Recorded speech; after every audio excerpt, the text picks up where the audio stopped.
Welcome to Talent Grind Live. Michael Doran here with Mr. Alex Mann and my old school JobVite t-shirt that says eat, sleep, and recruit. That's How are you today, Mr. Mann? that's a phenomenal shirt. I love the swag you have from like bygone Oh, so eras. much swag. They kind of like tell So much they tell the tale, like yeah. They got like swag. We museum. got veteran t-shirts. I've got a hired t-shirt. I've got this old school JobVite t-shirt. Oh yeah. I had my ex was at LinkedIn for a long time, and I used to go to all the LinkedIn events, that she would have.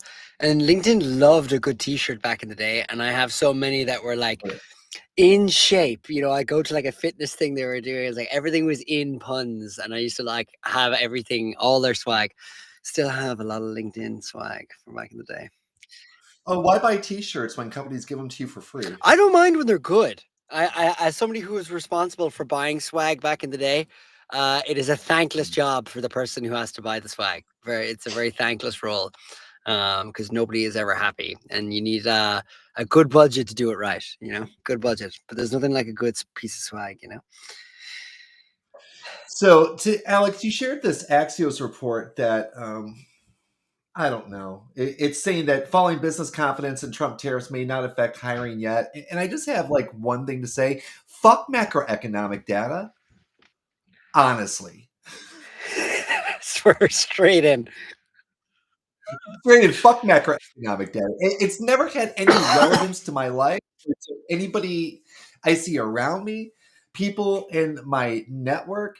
I mean, obviously, the economy is huge. We've got 350 million Americans in this country.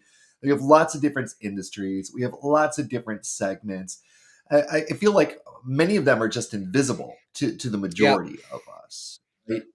Well, it's interesting. I had a call with a recruiter in the Midwest last week, and Oh, it was supply chain and manufacturing, like a couple thousand people business, and they were interested in like learning about Ellie. And I was like, I'm gauging their sort of interests, whether I want to like motivate the conversation to go into like, let's move it down the funnel. Like, should we like start discussing like deeper demos and stuff?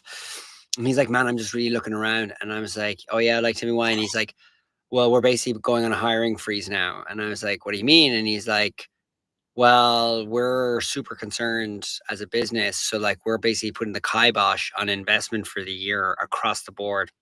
And that includes in hiring. And I'm like, in my head, hearing that, and I'm like, wow, this sort of macro environment is impacting, and say like, obviously in that sector, because obviously supply chain and tariffs kind of go hand in hand, but like obviously you and I in software and like software recruitment, it's like kind of a different game, but like it's probably yet to materialize, I guess. Or is it it seems like materialized? healthcare and nursing is the only recession-proof industry. Yeah. Yeah.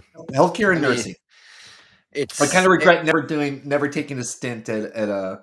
I mean, we've done healthcare recruiting, but more for companies operating building health tech, right? Like, yeah. I'm not technically, and that's the frustrating thing I think for any recruiter out there when you're trying to get a job or you're trying to get a new client. And they're like, "Well, have you ever done this before?" And you're like, "Well, no." And like, "Well, I only want to work with people who've done this." It's like, listen, man, recruiting is a process, input, output.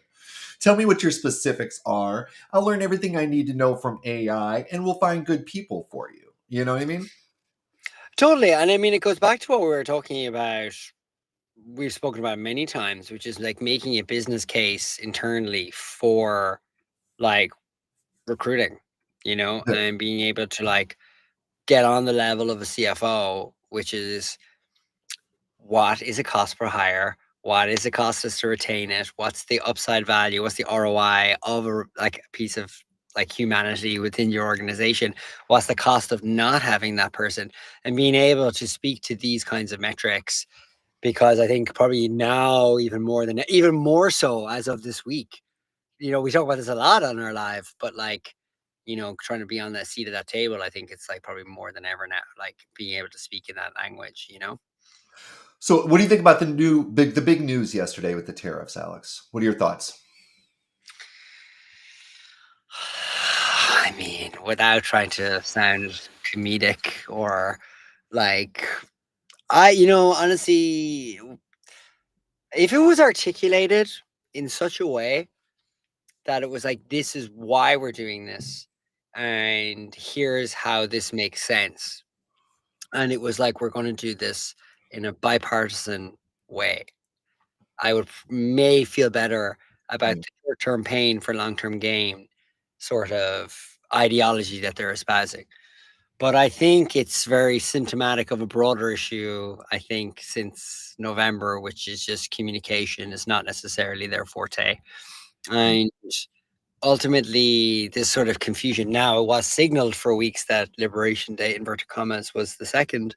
I think at the same time, I mean, wildly random things were communicated yesterday. And I mean, if you were in e-commerce, like if you're an e-commerce business, Yeah. you know, your stuff in South Asia, not even related to China, but in Vietnam and in Cambodia, what you're producing there. I saw like Nike has 100 and something thousand people in Vietnam and across all their factories or something, and the stock is down 15%. Like But what I don't understand is that do they think we're Americans really want to work in factories? Have you ever worked in a factory? I'll actually give you a number for that because I talk about this a lot. There are 8 million jobs available in this country right now. 8 million. Okay. And they're probably in factories, and they're probably like low wage jobs, and they're probably hourly positions. Yeah. They're still I've not, worked in a they're not factory. filled. Like there's 8 million of them. So like, what does that say about supply and demand? There's plenty of supply. Well, I So mean, like nobody wants to do these jobs. And now the argument is to bring these back. That's what I mean by confusing communication. Like, as in, yeah. I like it's their prerogative to do what they want. You know what I mean? That's their job as the officials in charge, whether I agree with it or not. But I think communicating the impact of it, like, I mean, all it has done is serve to create confusion, and that confusion is stopping investment. Like that example I spoke to, where that potential customer that I could have had talking about, like, that's material impact on business. Like the fact that this guy said that we are going into a hiring freeze should be a concern for everyone. Like, should be a concern. Like it's that's a real impact that, like, if you think about like hiring, and I think about that for our own company, you know what I mean? In the sense, like, we sell to recruiters. If recruiters are not going to be recruiting, well, then what does that mean for us? You know what I mean? In terms of like our product. So it is an interesting time, I think. And I think that Axios report that, like, I guess we can link in the chat or whatever, is like, at the end of the day, like, sentiment hasn't caught up with the reality of the situation. And I wonder, will that change, or like whether this is like another version of like temporary psychodrama versus actual kinds of versus an actual long-term thing that we have to deal with. But again, like, to your point, I mean, like,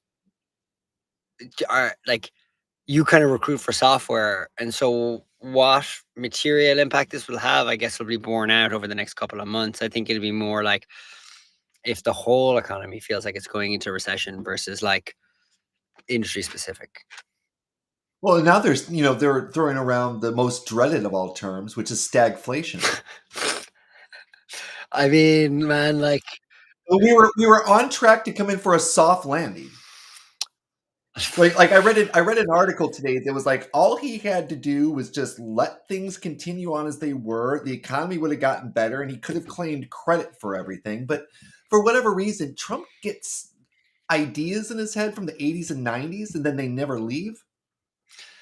yeah, And I think that's a really good point to everybody. Like, you've got to keep taking new data, new information. You've got to abandon bad ideas. You've got to abandon outmoded ways of thinking, right? Like when I was growing up, we were told that the world was on track to be completely overpopulated, that there was going to be no more fresh water, that there was going to be no more resources, that when we were adults, we could all starve. And now we live in a world where it's like, actually, it's the exact opposite. There's population crisis, right? There's countries like Japan, which are, I mean, 100 years from now, Japan's going to be wrecked. Yeah, I mean, There's countries like China that China's facing a huge demographic crisis because of bad policies. The one child policy. Now they're trying to get couples to have as many as they want, and their young people are like, "No, China dies with me.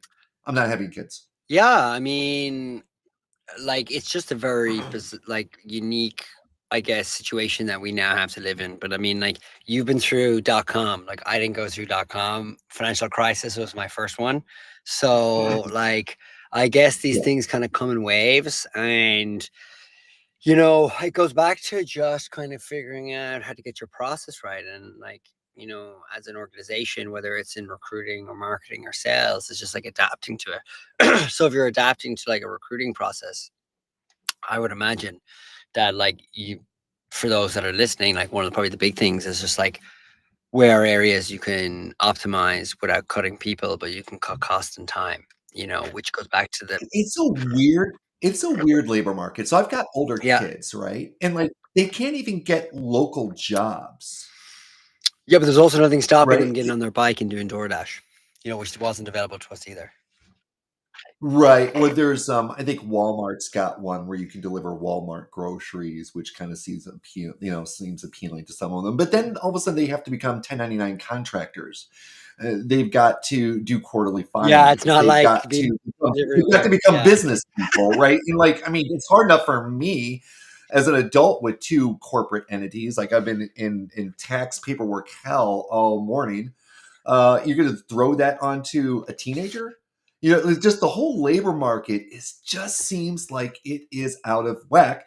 And then we've got companies like Figure coming, which I don't know if you're not watching Brett Adcock and Figure, and if you're not closely looking at what they're doing, I mean, they're so far ahead of Tesla when it comes to creating like androids. Like Oh, they I just saw released a that video robot. Yeah, yeah, they just released a video that shows the androids are now walking with a natural human-like yeah. gait. I mean, and they're putting those robots in large manufacturing facilities, right? So, I've worked in a factory. I was a heavy materials handler in a factory Were for you? a very long year. Yes, for a very long year once, and I used to unload trucks. And now, Boston Dynamics has got this amazing machine that goes into semis and unloads the boxes from them, but also scans them, puts them in the inventory, and you just need one person who's basically monitoring the pad. Whereas before we would have five people who would go, and if you've never been in the back of a semi trailer on a hot day, consider I yourself have. fortunate. It is god awful. It is humid. It is hot. You are sweating. It is itchy. It's irritating. Like nobody should have to do that work. But I think I feel the same fear that a lot of people fear that we're coming into this new AI robotic world. Where are the jobs going to go? Well, what I would say to that is I have less fear about that. And I don't know if that's because I'm red pilled myself from working in AI, but Sure. like, like mechanics didn't exist before cars existed in any real sense. You know what I mean? Like, as a response and a result of like a car, I would imagine that with AI, that other forms of labor will appear. Like there are kids making content and making decent money now just by creating content online. And that's not like a 0.1%. I'm Is not talking about like, isn't that also starting to no, I die? know, but what I'm saying, the point I'm making is that didn't exist. You know what I mean? Before, like, Right, but even that was like a kind of a flash in the pan well, now. there's people have been making One money of, one of online one of since the the, biggest influencers in recruiting has put out a post this week saying that he's looking for a job. Right, so clearly not making money from YouTube, yeah, clearly not making money from LinkedIn, clearly sponsored posts. tried to build a recruiting business, realized how difficult it is to build a recruiting business, now trying to grab anything that he can get. And I think that's very indicative of what's happening within the social media influencer type of sphere. Yeah, I mean, like workfluencers or whatever they want to call them on LinkedIn, at the end of the day, like that's a question of like demand meeting like supply. Like if you're creating LinkedIn content and you're getting 10 million likes a month, or not likes, but like impressions. So you're getting good reach on your posts. Let's say you're able to get over 100 likes a post. Like you could be charging a premium. Like I have a list of talent professionals that I follow online, and waiting for the moment when I feel like it might be right for us as a business to reach out to. And there was one recruiter that was on that list, and of the 50 people on my list, she was one of 50 that had a link tree on her like bio, where you have your multiple links, and it had a rate card, and she was charging $3,600 a post. And I was like, good for you, girl. If you can get it, go Wow. for it. You know what I Sure. mean? If Like, you and can I get it, think go for it. this is the Yeah. thing. I think people criminally underprice themselves when it comes to creating content. Oh, pricing's so hard. Well, think about it. Okay. So, like, if you think about it from my perspective, okay, if you are a vendor, I'm spending thousands of dollars a month on ads on LinkedIn. I'm spending thousands of dollars on software to like optimize automations, all that kind of stuff. Okay. And let's say the cost of a customer is 10 grand. Okay. So I really need to get that customer for less than 3 grand. So I have a 3x ROI. Well, Yeah. if you knew that the company reaching out to you was likely paying that, like if you knew they were running ads, you knew they had emails, there's all these things you can find out about a business that reaches out to you. Well, you certainly can optimize your price, like 1,000%. Like you're like, okay, cool. Because if I can get you one customer, that makes it all worthwhile. And then all I know is I compare apples to apples. You know what I mean? Like, as in, then I'll give you a good example, like the podcast. Podcast is free, like, and we spoke about this before, where it's like I reach out to people that are super senior in some organization within talent, and if they say yeah, then I get an introduction. That doesn't mean it's a sale today, but if I can get a demo out of them because I'm nice, or like I charm them, or they're interested in like the product, or whatever mix of those factors, I compare that to spending money in an ad, and I go, well, if I spent $1,000 on having a demo, if I spend 10 grand a month on LinkedIn ads and I get 10 attended demos, that's $100, that's $1,000 in attended demo. But I get this for free from an email. You know what I mean? And it's like, that's like free, basically free for me. And I think about that with like influencers, I think people who are posting content on LinkedIn should think of it in that way, especially if SaaS companies reach out to them. I know So do you feel that we're at a critical mass of No. influencers, or do you think that we're just kind of an interim period and maybe a shift or a No, and I'm change? not going to speculate who the recruiter that you're speaking of is, but I would imagine, given what I know about talent acquisition influencers online, is that a lot of them focus on career coaching, training, resumes, more on the candidate side of things than speaking to, say, other recruiters. And I think, This person focuses on entertainment. yeah, like, I mean, like the way I would think about that is that driving attributable sales? The problem with people who work in marketing or not marketing within companies that pay for marketing is they expect to say, I know exactly where that lead came from. So if you run a piece of content and it gets 1 million impressions, which is amazing, that's obviously going to have some impact on your business. It's going to drive visitors to your website, hopefully with other talent acquisition professionals. But there's no way of me knowing, other than that potential customer saying, hey, I saw this person. And so then you need a process for like tracking that. And a lot of companies don't do that. So that's why a lot of people just defer to Google search for a lot of their ads and say, oh, Google search works so well for us, is because it is literally the bottom of the funnel and you have to click to get access to the data, whereas most people don't click ads. I mean, 99.5% of your ads are not clicked on LinkedIn. Just so everyone's aware of that. 99% of ads are not clicked Actually, on LinkedIn. 99.5%. Seriously? Yeah. Then why are people buying them? Because people don't click ads, but they work. So like what they do is it just about brand? Is it about building brand awareness? no, it's just people go, I saw your ad and I wanted to learn more. But if you don't click it, there's a disconnect in how you attribute it. There's no attribution. Yes, There's and no like it's such a attribution. mare. And that's where I say this content creator you're referencing, I'd imagine he or she or they did let's say they did a 2-month stint, a 2-month contract with that company, and they said, we're going to create 6 pieces of content for that particular brand. That brand might have gotten a ton of impressions on that guy's profile, and lots of talent people might have seen it because that person presumably is connected with other talent professionals. But that client is like, we didn't get any sales. And so I don't think we're at I don't think we're at an impasse. I just think like, the problem with creating content, just like we're doing here, is we're better today, Michael, than we were 2 months ago when we started. You are night and Sure. day better. Like you've Yeah. had the exponential leap since you started. Like Right. your email is so much better. Why is it so much better? Because you're grinding. It's like hitting the gym and you're losing 2 pounds a week, and you look back 6 weeks later and you've lost 12 pounds. Like you didn't lose 12 pounds in the first week, but when you look back at it, and it's the same with content, I'd say for LinkedIn, it's like this person probably is like weighing up the pressure of, wow, I was let go from my previous job and I really need to like have like cash flow. And this little fun thing that I do, which is making comedy gag skits about, workplace banter, is great for like side hustle money and vacation money, but it's not enough to help me live for the moment.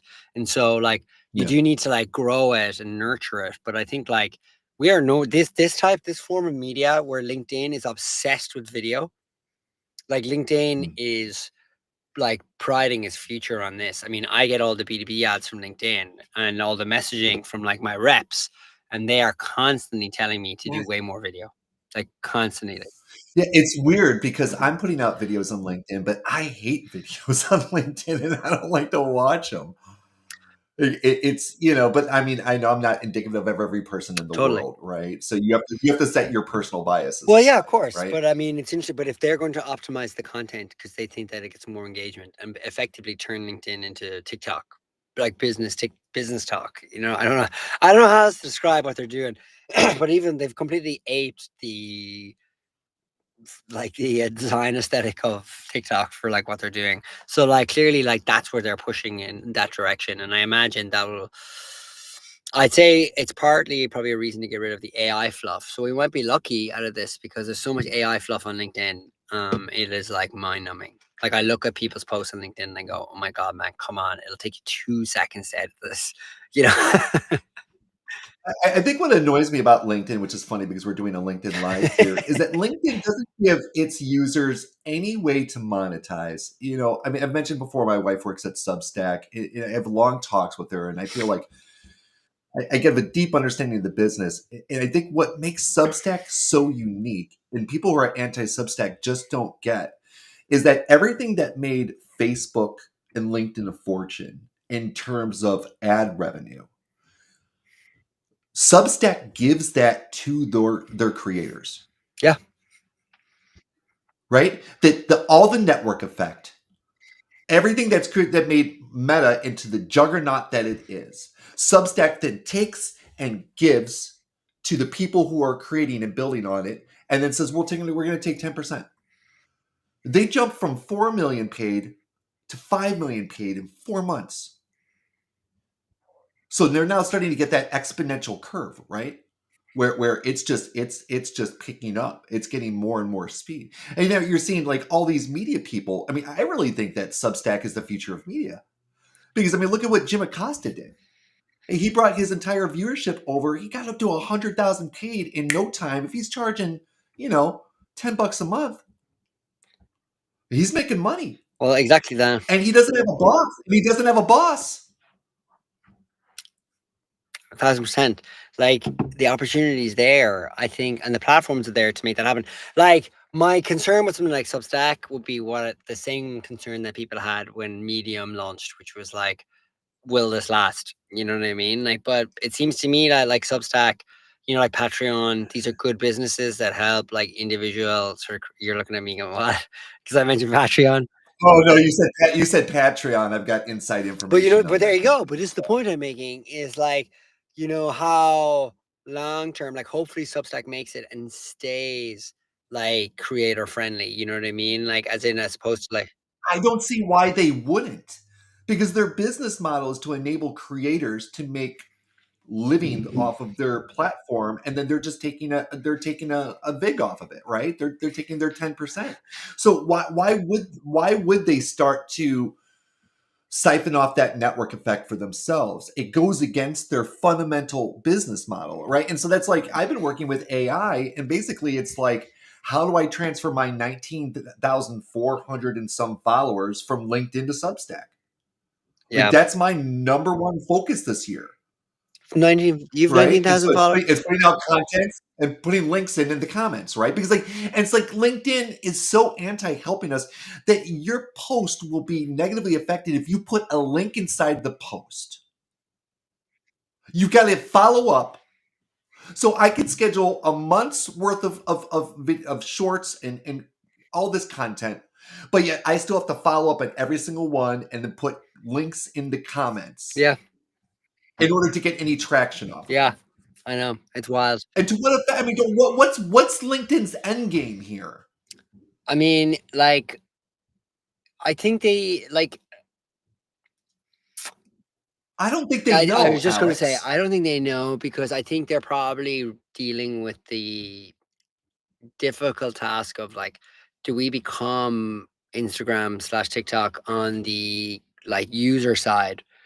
Because obviously they don't want to kill the golden goose, which is like we have the most up to date profiles of candidates anywhere. So we are the Rolodex of the business world, and you have to pay to. For Well, now, that's what I'm saying, is in for now. So, like, but they've built an. Don't mean to interrupt you, but they've built an algorithm that rewards enragement as engagement and anger. on LinkedIn, you mean? Just just like Facebook, just like TikTok, just like all these other ones. You don't get the big follower views. You don't get the big engagement unless you're pissing people off. Well, I'll actually tell. I'll actually And I tell you think something interesting about that. Which I find fascinating is I was speaking to somebody recently. He may be listening. But he said something very fascinating to me. He was like, "Look, when I make content for brands, absolutely out of the ballpark. When I make kind of more comedy, sketchy, kind of more fun kind of content. When I make content that's like business focused, falls off a cliff." And he's like, I have to follow that up with another fun video to like hopefully have that ride the coattails of it per the algorithm. And I'm like, if that's not distorted, because like it's this is the distorted. perverse incentive, is that like LinkedIn wants you on the app, more eyeballs on the app, website or app, more ads because more impressions, so they can charge more to an advertiser. The problem with that is, I don't really care about your ebook.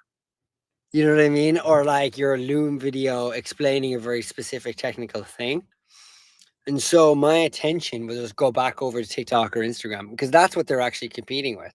And so what they have to do is figure out a way of getting that, you know, kind of work comedy stuff because it's the only thing that gets engagement on the app, which I think is kind of remarkable that like for such a place that puts a pride on professionalism, like you could imagine old school like McKinseyites or old school like lawyers who are on the platform would open up LinkedIn once a quarter and go, what in God's name has this app become? That is the real question LinkedIn should ask themselves.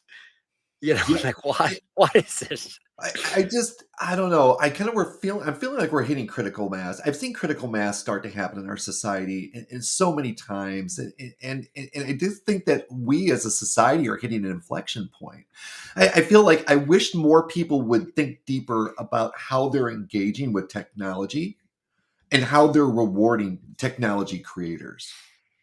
You know, like if you knew how many times I started a comment on LinkedIn and then stopped myself and backed out because like I want to be a snarky asshole. Yeah. So often do I want to be a snarky asshole, but like everybody in my network's going to see it, and I'm Michael Dorian, he's a snarky asshole, and that's not necessarily the image that I Do they want to not know portray. that already? Well, I mean, probably, but like Probably. forgive me, people. I've got ADHD and I can be very blunt, but I can tell you that my intentions are pure. I'm a recruiter because I love helping people. Yeah. Like I like sharing knowledge. I like helping people grow. I like helping people develop their careers. I like helping companies grow. I like the plus plus, right? I don't like all the negativity in social media. I've been off Facebook since 2016. I don't use Instagram. I have never been on TikTok ever. I just wish more people would be like me because I try to engage with people on LinkedIn who I feel are adding value to the community, right? And who are sharing real information, real knowledge. But I feel honestly like I feel like a lone voice in the wilderness that people are like laughing at me, like, look at this fucking chump. Well, I think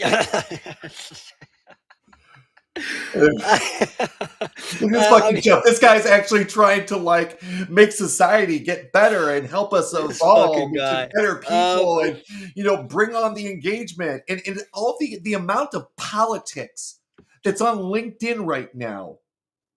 It's infuriating and I want you. it's driving people away. It's turning You'll people laugh. off.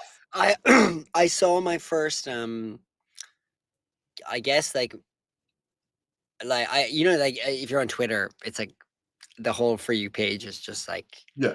become a bit of a cesspool really. Yeah. And TikTok has all those rabbit holes obviously that people can go down. I Yeah. found my first one on LinkedIn recently and I was like, wow, I didn't know that this was like posted on LinkedIn, but this guy had like thousands of likes across so many comments, reposting all matter of conjecturous political content. And I was like, Yeah. huh, people You do want it. high And I'm like, engagement? Put up a picture of Elon Musk and talk about Doge. yeah. Boom, 5,000 freaking comments. But do you know what? Okay. Like, that's also fair game. Like, I It's a would not. professional network.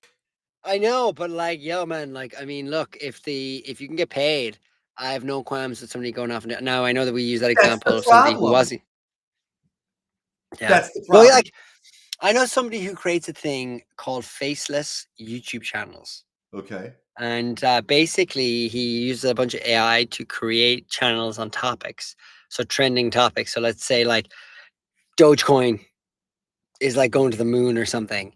That he'll have a channel that can spin up tons of video content about this, and then you're a creator on YouTube because you're starting to get X number of subscribers, X number of followers, and just spinning up these things and all the content's there. And you use AI tools just to create all the content. And I'm like, that kid's 21 years old, and I was like, good for you, man. I mean, it's incredibly cynical. Like, you're just like bilking the system, but like the system rewards this stuff. Unfortunately, it rewards a lot of negative It's what just one would perceive as negative because it's in the eye of the beholder, unfortunately. it's just so weird because um in my lifetime I grew up where it was sex sells. And then yeah. Facebook and Instagram came out and it's like, actually, what's better than sex? Enragement and anger. Oh Yeah. man, does that sell, baby? And what is that doing to our society? People are more angry, people are more isolated, people are more disconnected. Like I wish that we would all um start thinking about how we're engaging online, what we're engaging with online, and what we're rewarding because we can change this. We can change this with our behavior. We can change this with where we put focus, which is why I don't scroll. I mean, I'm starting to physically feel the same way on LinkedIn that I did when I was on Facebook when it became heavily politicized around 2016. Like I would scroll down my I just Facebook think it feels newsfeed like my and my heart would start and like I used to jump out of airplanes, okay? I know what adrenaline feels like. I'm very, very familiar with adrenaline. I was a junkie for a long time. yeah. And all of a sudden I'm like, I'm getting the same rush off of social media that I used to get jumping out of airplanes. That's not right. And I'm starting to get that now on LinkedIn. I don't get it on Substack. On Substack, I'm calm. On Substack, I'm engaged. I'm laughing. I'm learning. I'm seeing the beautiful side of humanity. People trying to share, people trying to teach, people trying to encourage, people trying to learn, right? Yeah, I mean, I guess just the environment, like LinkedIn is like the victim of it. Its content is the victim of its own success because ultimately, like you're talking about what 1 billion users on Yeah. the platform, like there's just going to be corners in that room that are just like annoying. It's just very frustrating that it comes into your life. Whereas something like Substack, there isn't 1 billion people Not on yet. Substack. Like it is not yet, but like because all these niche communities are by their very definition niche, whereas there's no such thing as a niche community on LinkedIn. Like you are just on LinkedIn, and there's no real curation to the kind of style of content that you receive. So yeah, I think it's a great investment on your part to build out a community on Substack. What I find remarkable about Substack is how it automates the communication to You your can schedule subscribers. videos like we're doing here now. It's remarkable. You got the video. I think the email, The like, cause email is like I get incredible yours, but engagement. That's what I'm talking about. Like, they give all the benefits yeah, that Facebook used to get, they're giving it to the creators. I get a majority of my yeah. new followers from the emails and from the app. And now I'm starting to see more people from LinkedIn because I'm doing the whole, watch this video on YouTube, watch this video on LinkedIn. Oh, and by the way, I want to make you laugh. My daughter, she likes these Theremin masks. I'm not sure if you're familiar. They're like these cat masks. She likes to make them. She's got 650 followers on YouTube. I have 9. So she's constantly trolling me about how she's got way more followers and subscribers I on have YouTube no than idea. I do. And it's just like, Hey, your time will come. You know what I mean? Like I said, yeah, Mr. B says it takes 100 episodes before you yeah, even realize what you're doing on YouTube. You know? yeah, yeah, I think yeah. I quote Well, that no, once my in my biggest voice thing now is LinkedIn. I am horrible at thumbnails, so I'm trying to create thumbnails. Super Oh, important. and by the way, we have a Meet My Network copycat. So I must be onto something. There's somebody who's creating a product within the TA universe who seems to be copying my playbook. Yeah. Like, you're killing me, dude. They're following my playbook, like almost like motion for motion. They're creating a community, but it's just for talent acquisition managers and directors. Well, yes, you're trying to sell to them, right? Yeah. They started a podcast that's exactly the same as Meet My Network. It's hilarious. They've done a better job with thumbnails and they're just getting started. So, I mean, that was encouraging to me. I'm like, well, clearly then I'm onto something.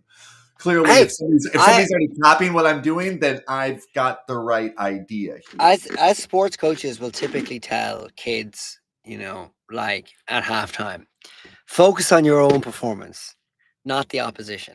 You Yeah, know what I no, for mean? sure. Like as Stay in, in your lane. yeah, well, not stay in your lane, but like focus on yourself. Yeah, yeah, yeah, for sure. No, it's But, absolutely true. like, I feel like, you know what? They'll figure out their own way. You'll figure out Yeah, your own way. And you know yeah. what? The internet is a big place. It's There's a big enough place. pie to go. There's enough pie to go around. Like, I always like to say to people that like, there's never going to be a Google of something anymore. I mean, like, fundamentally, like, Google owns 90% of search.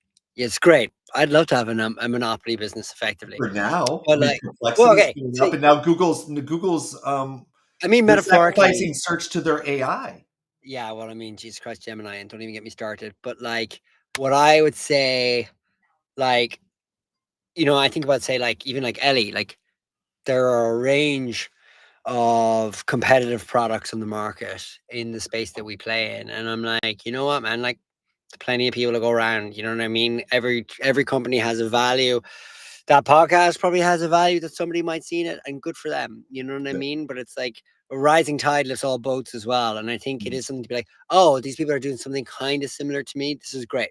You Yeah. know what I mean? This just No, kind I of helps definitely look at valid. it that way. To me, Yeah, it was a validating signal. Like, okay, then I just need to keep doing what I'm doing because clearly other people see value in what was, my original, which is not even an original idea. It's just totally. my I mean, my take on, an idea that's already been pretty well built out by other people. Everyone just bringing their own unique segue and take to it. And so, what are you hearing out in the good. market? You're talking to a lot of recruiters. So you mentioned that one that's in supply Yep. chain, and they're holding back on on hiring. I know my pipeline really Yep. dried up this year. I just got back from Transform. Most people I talk to there, pipelines are dried up. People are not hiring. People are not building recruiting services. I don't know if you ever watch Hirewell's 10-minute rant. They're saying, I love the high. Is that James? yeah, James Mackey and well, yeah. So like they got their 10-minute rant. And they're talking like they're hiring pipelines in certain sectors are drying up. So I'm really curious since we're already at 43 minutes here. What are you seeing? Yep. Well, I mean, obviously, I mean, I've spoken to a lot of people in supply and manufacturing recently, and that is obviously an enormous concern, but there is a supply of candidates. It's just, is there a supply of like jobs for these people? I think that seems to be like the kind of thing because I speak to a lot of like hourly worker Mm, marketplaces because a lot of them will come to us as well to be like, we need to like part of our screening protocol, we need something like an Ellie, for example. And I'm like hearing this, but they're also like the challenges of that. But those challenges also aren't new. You know, hospitality has been kiboshed since like Mm. COVID, you know, and it hasn't really recovered. Anyway, one thing I would say is like, you know, we're seeing like month over month growth of recruiters signing up and paying for And Ellie. what So segments? What industries?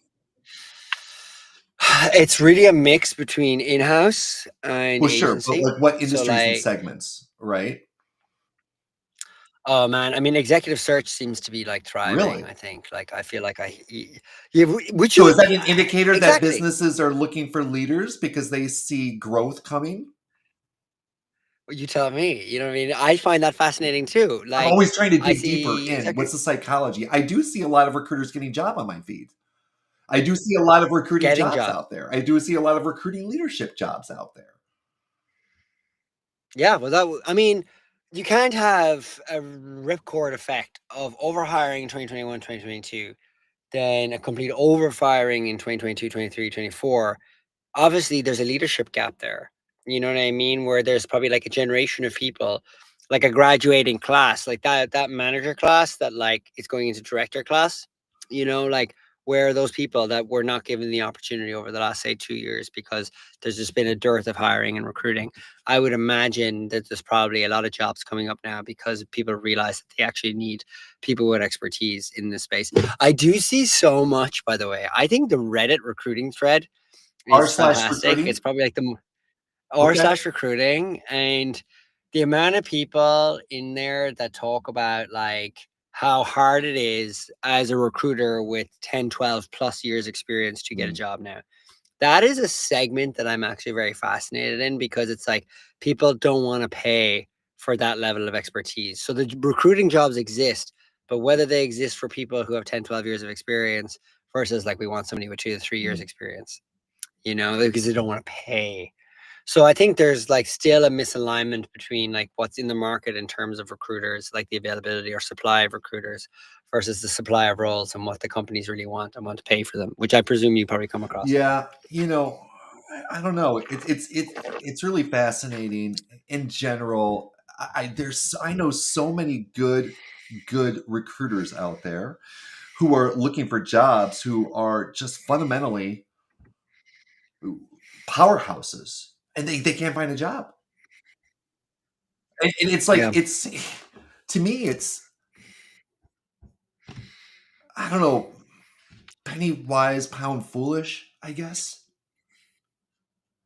Right? Like I think most of them would Yeah. probably accept a 20 to 25% cut if they could come in and have some stability and some security. Yeah, and I encourage people like maybe have smaller recruiting departments, but give them longevity. Augment them with outside services business. Stop laying people off. And take advantage of some of this incredible. I mean, I talked to an ex coworker who's been a CMO. This guy was from Microsoft. He's like a hardcore product marketer. Like he has done the work and he can't find a job. And I think there's probably tens, hundreds of thousands of people just like him out there right now, not A not thousand percent. working. And it's what the hell are we doing? Like we need to Yeah. get back to business. Let's make money. Let's grow again. Let's start building businesses. Let's start doing bit work together.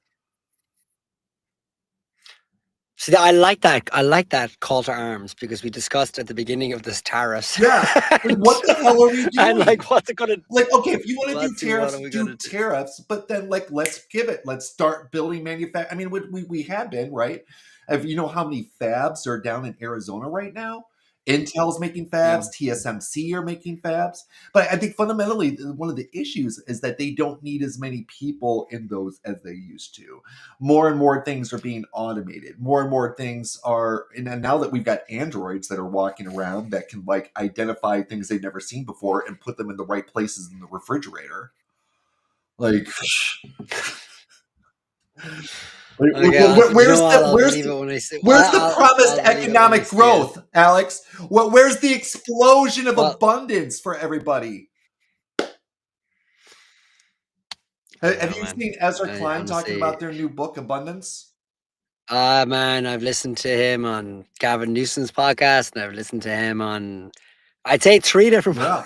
three Well, different I podcasts. fundamentally Bill, kind of I saw him on agree. Bill Maher. You know You what I know, mean? Like, as in, I tell people all the time, like, listen, I am a progressive Christian from the Bay Area, and my oldest is going into the Army. So I really don't know what box you're going to put me in. I understand conservative viewpoints, I understand progressive viewpoints. You know what I mean? But I think fundamentally, yeah. like, I just, this culture war that we're in is not helping anything. And like this I actually overly think, politicization that we're living in is not helping anything.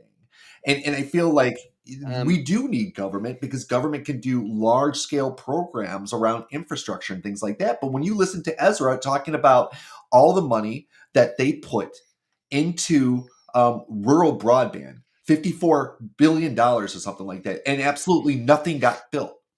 I understand that perspective. or Absolutely. or high We need speed high rail speed that he rail. talks We about. He need used to high go out. speed internet. Like follow Boomco. Like Boomco, I'm really excited about. They're bringing supersonic airplanes back.